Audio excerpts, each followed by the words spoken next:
Patriarchs and Prophets by EllenWhiteAudio. Chapter 17. Jacob's Flight and Exile. Threatened with death by the wrath of Esau, Jacob went out from his father's home a fugitive. But he carried with him the father's blessing.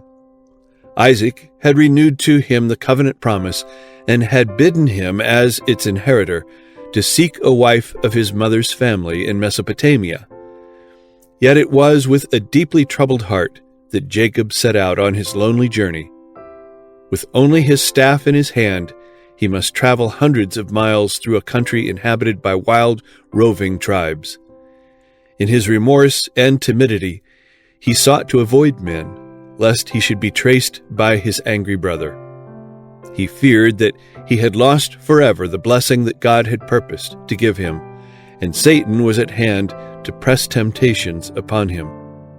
The evening of the second day found him far away from his father's tents. He felt that he was an outcast, and he knew that all this trouble had been brought upon him by his own wrong course. The darkness of despair pressed upon his soul, and he hardly dared to pray. But he was so utterly lonely that he felt the need of protection from God as he had never felt it before. With weeping and deep humiliation, he confessed his sin and entreated for some evidence that he was not utterly forsaken. Still, his burdened heart found no relief. He had lost all confidence in himself, and he feared that the God of his fathers had cast him off. But God did not forsake Jacob. His mercy was still extended to his erring, distrustful servant. The Lord compassionately revealed just what Jacob needed, a Savior. He had sinned, but his heart was filled with gratitude as he saw revealed a way by which he could be restored to the favor of God. Wearied with his journey, the wanderer lay down upon the ground with a stone for his pillow. As he slept, he beheld a ladder, bright and shining, whose base rested upon the earth, while the top reached to heaven. Upon this ladder, angels were ascending and descending. Above it was the Lord of glory, and from the heavens his voice was heard. I am the Lord God of Abraham thy father, and the God of Isaac. The land whereon he lay as an exile and fugitive was promised to him and to his posterity, with the assurance, In thee and in thy seed shall all the families of the earth be blessed. This promise had been given to Abraham and to Isaac, and now it was renewed to Jacob. Then, in special regard to his present loneliness and distress, the words of comfort and encouragement were spoken. Behold, I am with thee, and will keep thee in all places whither thou goest, and will bring thee again into this land. For I will not leave thee until I have done that which I have spoken to thee of. The Lord knew the evil influences that would surround Jacob, and the perils to which he would be exposed. In mercy, he opened up the future before the repentant fugitive, that he might understand the divine purpose with reference to himself, and be prepared to resist the temptations that would surely come to him when alone amid idolaters and scheming men. There would be ever before him the high standard at which he must aim, and the knowledge that through him the purpose of God was reaching its accomplishment would constantly prompt him to faithfulness. In the vision, the plan of redemption was presented to Jacob, not fully, but in such parts as were essential to him at that time. The mystic ladder revealed to him in his dream was the same to which Christ referred in his conversation with Nathanael. Said he, Ye shall see heaven open, and the angels of God ascending and descending upon the Son of Man. John 1, verse 51.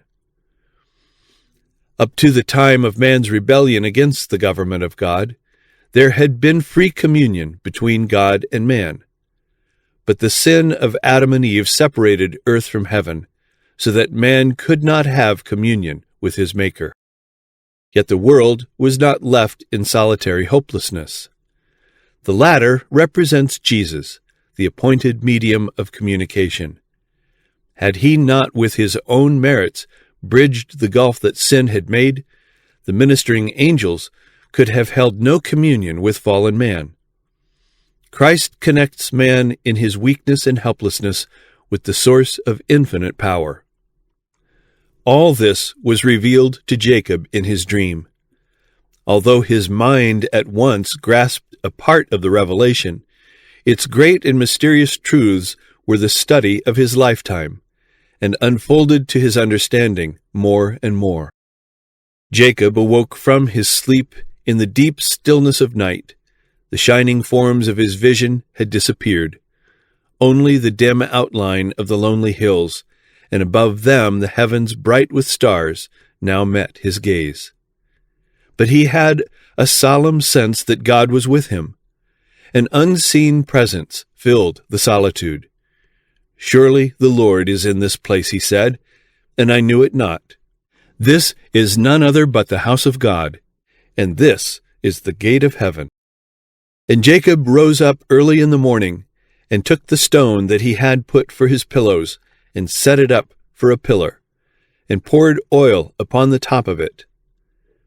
In accordance with the custom of commemorating important events, Jacob set up a memorial of God's mercy, that whenever he should pass that way, he might tarry at this sacred spot to worship the Lord.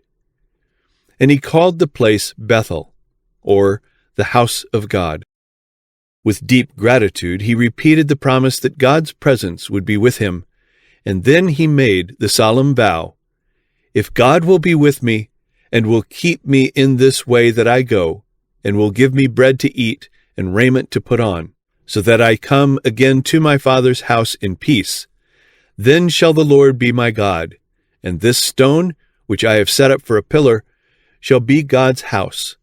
And of all that thou shalt give me, I will surely give the 10th unto thee." Jacob was not here seeking to make terms with God. The Lord had already promised him prosperity, and this vow was the outflow of a heart filled with gratitude for the assurance of God's love and mercy. Jacob felt that God had claims upon him which he must acknowledge, and that the special tokens of divine favor granted him demanded a return. So does every blessing bestowed upon us call for a response to the author of all our mercies. The Christian should often review his past life and recall with gratitude the precious deliverances that God has wrought for him, supporting him in trial, opening ways before him when all seemed dark and forbidding, refreshing him when ready to faint. He should recognize all of them as evidences of the watch care of heavenly angels. In view of these innumerable blessings, he should often ask with subdued and grateful heart, "What shall I render unto the Lord for all his benefits toward me?" Psalm 116, verse 12. Our time, our talents, our property should be sacredly devoted to him who has given us these blessings in trust. Whenever a special deliverance is wrought in our behalf, or new and unexpected favors are granted us, we should acknowledge God's goodness, not only by expressing our gratitude in words, but, like Jacob, by gifts and offerings to his cause. As we are continually receiving the blessings of God, so we are to be continually giving. "Of all that thou shalt give me," said Jacob, "I will surely give thee the 10th unto thee." Shall we, who enjoy the full light and privileges of the gospel, be content to give less to God than was given by those who lived in the former, less favored dispensation? Nay, as the blessings we enjoy are greater, are not our obligations correspondingly increased? But how small the estimate, how vain the endeavor to measure with mathematical rules time, money, and love against a love so immeasurable and a gift of such inconceivable worth. Tithes for Christ. O meager pittance, shameful recompense for that which cost so much. From the cross of Calvary, Christ calls for an unreserved consecration. All that we have, all that we are should be devoted to God. With a new and abiding faith in the divine promises, and assured of the presence and guardianship of heavenly angels, Jacob pursued his journey to the land of the children of the east. Genesis 29 verse 1, margin. But how different his arrival from that of Abraham's messenger nearly 100 years before. The servant had come with a train of attendants riding upon camels and with rich gifts of gold and silver. The son was a lonely, footsore traveler with no possession save his staff. Like Abraham's servant, Jacob tarried beside a well, and it was here that he met Rachel, Laban's younger daughter. It was Jacob now who rendered service, rolling the stone from the well and watering the flocks. On making known his kinship, he was welcomed to the home of Laban. Though he came portionless and unattended, a few weeks showed the worth of his diligence and skill, and he was urged to tarry. It was arranged that he should render Laban 7 years' service for the hand of Rachel. In early times, custom required the bridegroom, before the ratification of a marriage engagement, to pay a sum of money or its equivalent in other property according to his circumstances, to the father of his wife.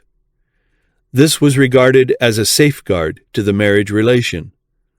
Fathers did not think it safe to trust the happiness of their daughters to men who had not made provision for the support of a family. If they had not sufficient thrift and energy to manage business and acquire cattle or lands, it was feared that their life would prove worthless. But provision was made to test those who had nothing to pay for a wife. They were permitted to labor for the father whose daughter they loved, the length of time being regulated by the value of the dowry required. When the suitor was faithful in his services and proved in other respects worthy, he obtained the daughter as his wife, and generally the dowry which the father had received was given her at her marriage. In the case of both Rachel and Leah, however, Laban selfishly retained the dowry that should have been given them. They referred to this when they said, just before the removal from Mesopotamia, "He hath sold us, and hath quite devoured also our money." The ancient custom, though sometimes abused as by Laban, was productive of good results. When the suitor was required to render service to secure his bride, a hasty marriage was prevented, and there was opportunity to test the depth of his affections as well as his ability to provide for a family. In our time, many evils result from pursuing an opposite course. It is often the case that persons before marriage have little opportunity to become acquainted with each other's habits and disposition, and so far as everyday life is concerned, they are virtually strangers when they unite their interests at the altar. Many find too late that they are not adapted to each other, and lifelong wretchedness is the result of their union. Often the wife and children suffer from the indolence and inefficiency or the vicious habits of the husband and father. If the character of the suitor had been tested before marriage, according to the ancient custom, great unhappiness might have been prevented. 7 years of faithful service Jacob gave for Rachel, and the years that he served seemed unto him but a few days for the love he had to her. But the selfish and grasping Laban, desiring to retain so valuable a helper, practiced a cruel deception in substituting Leah for Rachel. The fact that Leah herself was a party to the cheat caused Jacob to feel that he could not love her. His indignant rebuke to Laban was met with the offer of Rachel for another 7 years' service. But the father insisted that Leah should not be discarded, since this would bring disgrace upon the family. Jacob was thus placed in a most painful and trying position. He finally decided to retain Leah and marry Rachel. Rachel was ever the one best loved, but his preference for her excited envy and jealousy, and his life was embittered by the rivalry between the sister wives. For 20 years Jacob remained in Mesopotamia, laboring in the service of Laban, who, disregarding the ties of kinship, was bent upon securing to himself all the benefits of their connection. 14 years of toil he demanded for his 2 daughters, and during the remaining period Jacob's wages were 10 times changed. Yet Jacob's service was diligent and faithful. His words to Laban in their last interview vividly describe the untiring vigilance which he had given to the interests of his exacting master. "This 20 years have I been with thee, thy ewes and thy she-goats have not cast their young, and the rams of thy flock have I not eaten. That which was torn of beasts I brought not unto thee, I bear the loss of it. Of my hand didst thou require it, whether stolen by day or stolen by night. Thus I was. In the day the drought consumed me, and the frost by night, and my sleep departed from mine eyes." It was necessary for the shepherd to watch his flocks day and night. They were in danger from robbers and also from wild beasts, which were numerous and bold, often committing great havoc in flocks that were not faithfully guarded. Jacob had many assistants in caring for the extensive flocks of Laban, but he himself was held responsible for them all. During some portions of the year it was necessary for him to be constantly with the flocks in person, to guard them in the dry season against perishing from thirst, and during the coldest months from becoming chilled with the heavy night frosts. Jacob was the chief shepherd. The servants in his employ were the under-shepherds. If any of the sheep were missing, the chief shepherd suffered the loss, and he called the servants to whom he entrusted the care of the flock to a strict account if it was not found in a flourishing condition. The shepherd's life of diligence and caretaking, and his tender compassion for the helpless creatures entrusted to his charge, have been employed by the inspired writers to illustrate some of the most precious truths of the gospel. Christ, in his relation to his people, is compared to a shepherd. After the fall, he saw his sheep doomed to perish in the dark ways of sin. To save these wandering ones, he left the honors and glories of his Father's house. He says, "I will seek that which was lost, and bring again that which was driven away, and will bind up that which was broken, and will strengthen that which was sick. I will save my flock, and they shall no more be a prey, neither shall the beast of the land devour them." Ezekiel 34, verses 16, 22, and 28. His voice is heard calling them to his fold, a shadow in the daytime from the heat, and for a place of refuge, and for a covert from storm and from rain. Isaiah 4, verse 6. His care for the flock is unwearied. He strengthens the weak, relieves the suffering, gathers the lambs in his arms, and carries them in his bosom.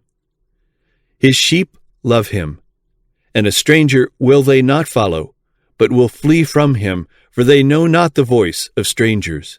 John 10, verse 5. Christ says, "The good shepherd giveth his life for the sheep. But he that is an hireling, and not the shepherd, whose own sheep are not, seeth the wolf coming, and leaveth the sheep, and fleeth. And the wolf catcheth them, and scattereth the sheep. The hireling fleeth, because he is an hireling, and careth not for the sheep. I am the good shepherd, and know my sheep, and am known of mine." Verses 11 through 14.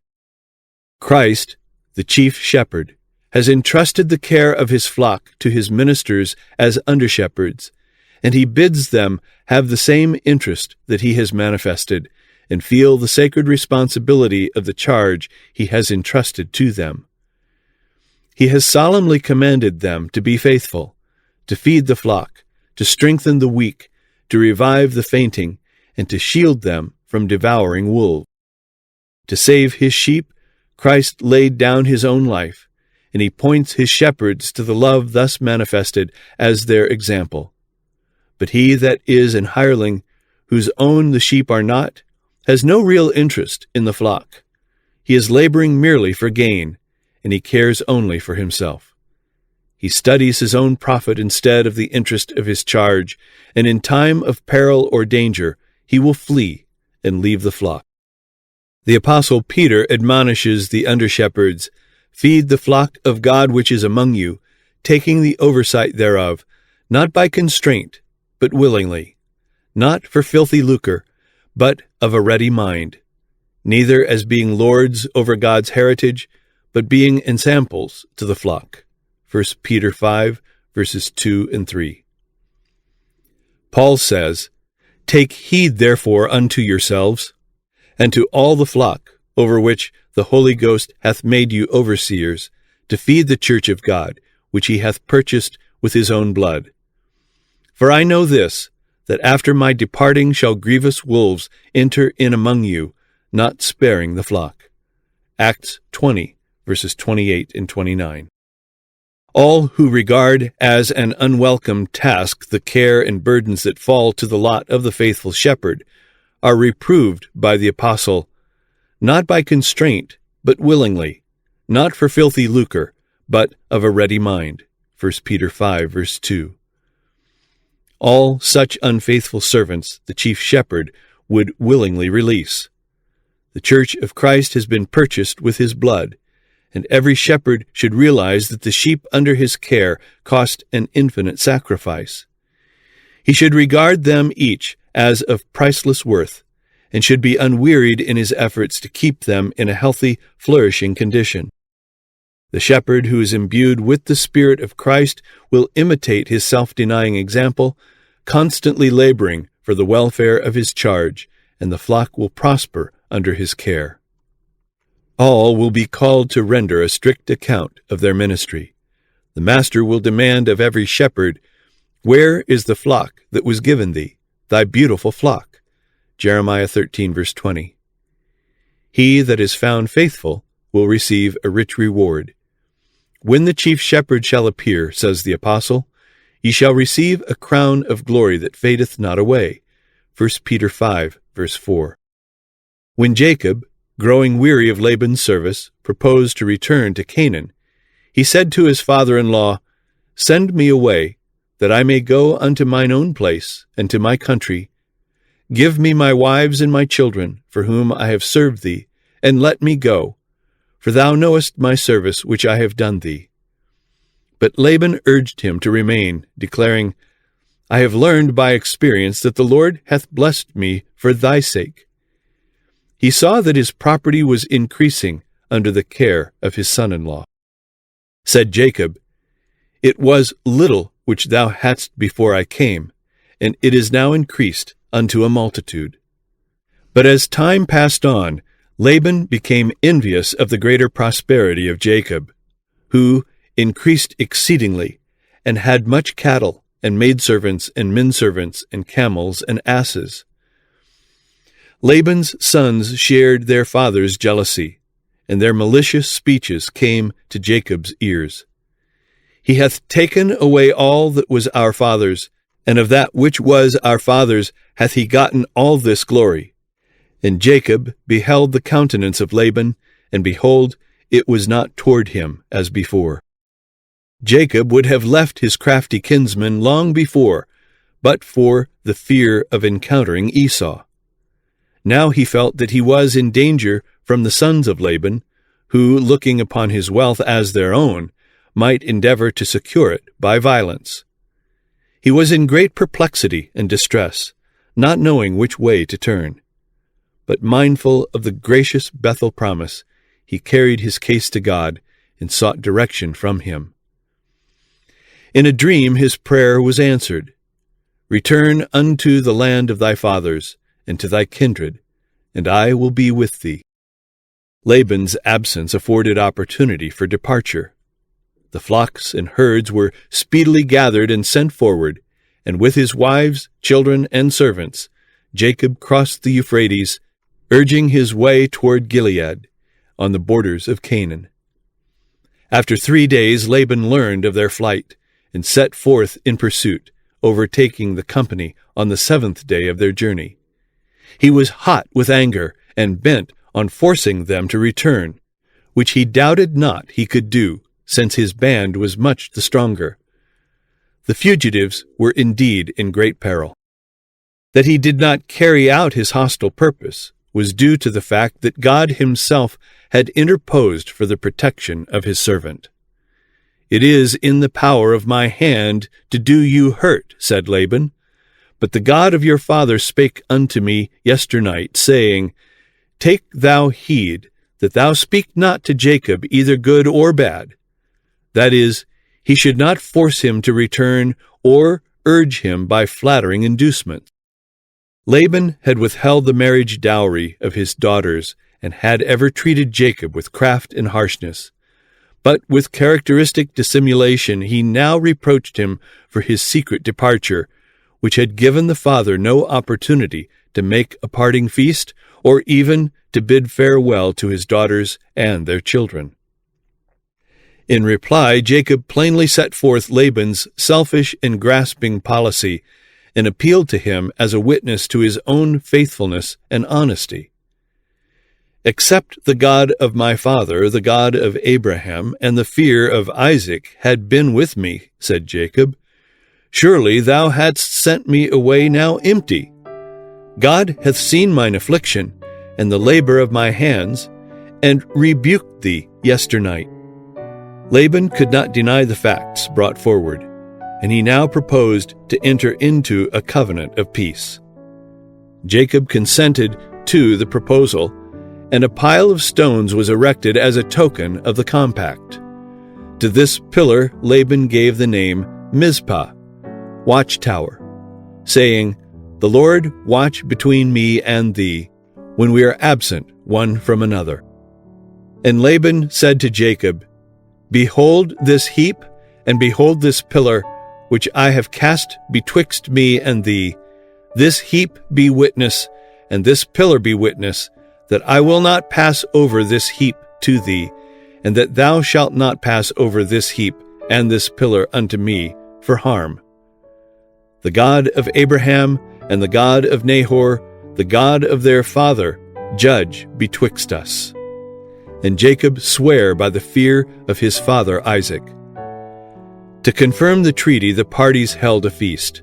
The night was spent in friendly communing, and at the dawn of day Laban and his company departed. With this separation ceased all trace of connection between the children of Abraham and the dwellers in Mesopotamia.